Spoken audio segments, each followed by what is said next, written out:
स्वागत है आपका एक बार फिर आखिरी सौदा में। और अब आखिरी आधे घंटे का कारोबार बाकी बचा है। इस वक्त अगर आप नजर डालें बाजार पे, मार्केट ब्रेथ नेगेटिव नजर आएगी। बैंक निफ्टी करीबन 40 पॉइंट का नुकसान दिखाते हुए आपको दिखेगा। सेंसेक्स, निफ्टी और मिड कैप इंडेक्स भी पॉजिटिव हैं, आधे पौने % के आसपास तक के मूव आपको वहां देखने को मिल रहे हैं। लेकिन बैंक निफ्टी पे दबाव लगातार एसबीआई के नतीजे देखने के बाद एक सेल ऑन न्यूज का माहौल जो दिखा है, 3% नीचे अब आपको एसबीआई का स्टॉक ट्रेड करता हुआ दिखाई देगा। उसके पीछे दूसरे बैंकिंग स्टॉक्स भी कमजोर हुए। बैंक ऑफ इंडिया खासतौर पे, सिंडिकेट बैंक इसके अलावा एक और अच्छा परफॉर्म करने वाला बैंक रहा है। और वहां भी आप देखिए तो मुनाफा वसूली का दौर फिलहाल मजबूत होता हुआ नजर आ रहा है। हमारे एक्सपर्ट्स जुड़े हुए हमारे साथ, गौरांग शाह और मानव चोपड़ा। गौरांग, जैसे कि शुरू में भी हमने बात की थी तो थोड़ा मुनाफा वसूली की बात तो ठीक थी, लेकिन अब देखिए दिन के हाई से ये स्टॉक करीब 23 रुपए गिर गया। ऐसा तो क्या था नतीजों में? प्रदीप, मैं आपके साथ ही था, आपकी सहयोगी चैनल सीएनबीसी बाजार पर आज सुबह, और मेरे ख्याल से कुछ तुक्के लगाए जा रहे थे कि एसबीआई के आधार पर नतीजों पर आप बैंक निफ्टी लॉन्ग कीजिए, और मैं उसके पक्ष में नहीं था। मैंने उल्टा ये जताया था कि ये सोच करके कि हाँ नतीजे अच्छे तो है नतीजे, लेकिन दूसरी तरफ बिकवाली भी हावी हुई है, इसमें भी कोई दो राय नहीं है।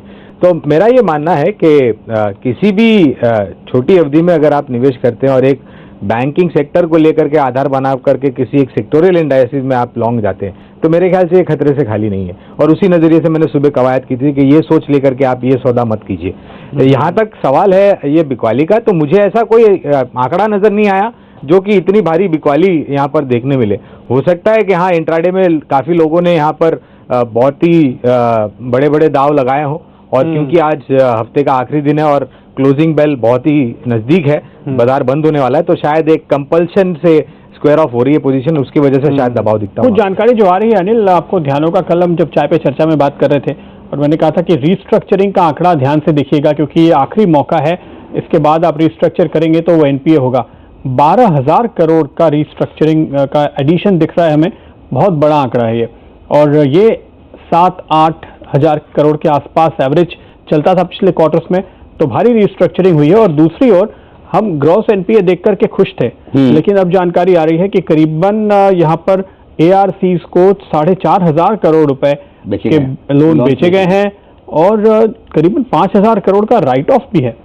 तो ये आंकड़ा दरअसल काफी कमजोर उस लिहाज से कहा जाएगा, लेकिन वो फिर किस तरह से फाइनली मुनाफे पे रिफ्लेक्ट हुआ है वो काफी हद तक मैनेज होता हुआ नजर आ रहा है। पर कुल मिलाकर एसेट क्वालिटी में वैसा इंप्रूवमेंट नहीं है जो प्राइमा फेसी हमको देखकर लग रहा था।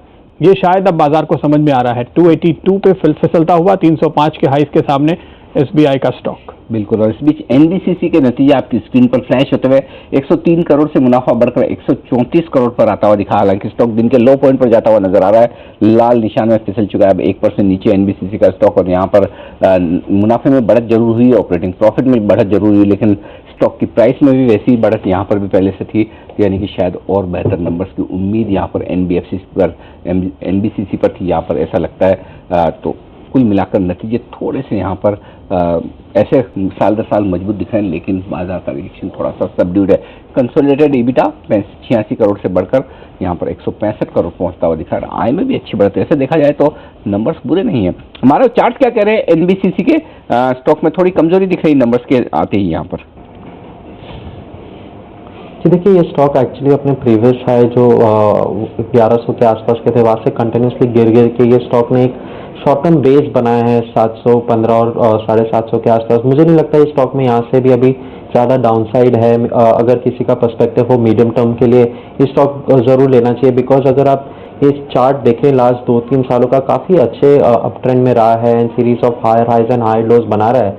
एंड जिस तरह का डिक्लाइन हमने लास्ट 2 महीने में देखा है वो कहीं ना कहीं पूरे अप ट्रेंड का एक करेक्टिव रैली रहा है। तो I think medium term perspective में ये स्टॉक अगर लॉन्ग भी कर सके तो यहाँ से आई थिंक अपसाइड में अभी भी 900 to 950 के भी टारगेट्स आने की संभावना है। बट इसमें जो इसकी वॉलेटिलिटी हमें देखने को मिल रही है, I think short term perspective का व्यू नहीं रखे बल्कि थोड़ा मीडियम टर्म पर्सपेक्टिव व्यू रखे। काफी सरप्राइजिंग लग रहा है मुझे कि ये स्टॉक क्यों कमजोर हो रहा है। सारे पैरामीटर्स पे अगर आप देखें, ये top line, bottom line, margin हर तरह से अच्छा है। तो सेल ऑन न्यूज का मार्केट बनता हुआ शायद नजर आ रहा है। FPO follow on public offer approve हुआ, तो इस वजह से यहाँ गिरावट आ रही है कि एफपीओ आने की वजह से दबाव दिख सकता है। ये खबर अभी भी आती हुई दिख रही है Pradeep. Follow on public offer सरकारी कंपनी है, जाहिर सी बात है, और काफ़ी कुछ हिस्सेदारी सरकार के पास है। अब सरकार अपनी हिस्सेदारी थोड़ी कम करने की कोशिश में, और ये एक बड़ा रीजन। लेकिन और ये आउट परफॉर्मर है तो यहाँ तो बनता है हिस्सा बेचना बनता है, लेकिन शायद फिर ऐसे में सरकार को थोड़े कम दाम में बेचना पड़े। स्टॉक प्राइस परफॉर्मेंस जबरदस्त रही है, शायद ये एक वजह हो सकती है कि बाजार थोड़ा सा निराश हो। अदरवाइज नंबर्स में कहीं कोई खराबी इस वक्त नजर नहीं आ रही है। एनबीसीसी आप ट्रैक करते हैं गौरांग? बिल्कुल करते हैं Anil ji, as a disclosure हमारी पॉजिटिव कवरेज है, और हमने जो लक्ष्यांक तय किए थे वो एक बारी तो अचीव हो चुके हैं। अब ये जो उठापटक का दौर चल रहा है नतीजे के पश्चात, और जो एफपीओ का आप जिक्र कर रहे हैं, ये तो मेरे ख्याल से मूल्यांकन पर आधार करेगा कि सरकार के वित्तीय सलाहकार क्या मूल्यांकन पर इसका विनिवेश की बात करते हैं। लेकिन 800 780 से ज़्यादा नीचे के तरफ के दायरे मुझे काफ़ी सीमित लगते हैं। तो अगर किसी का लंबी अवधि का नजरिया है तो यहाँ पर बिल्कुल निवेश करें। और ये भी नहीं भूलना चाहिए कि मैनेजमेंट मेरे ख्याल से कुछ समय पहले टीवी पर आई थी, बयान दिए थे कि इनके पास काफ़ी अच्छे ऑर्डर्स हैं और एग्जीक्यूशन भी काफ़ी तीव्र गति से आगे बढ़ेगा। ओके, तो एनबीसीसी संभलने की कोशिश करता हुआ 1-1.5% से ज़्यादा की गिरावट यहाँ नजर नहीं आ रही है। परफॉर्मेंस सुधरा है तो सरकार को उम्मीद होगी कि अच्छे वैल्यूएशन पे ही इशू लाया जाए।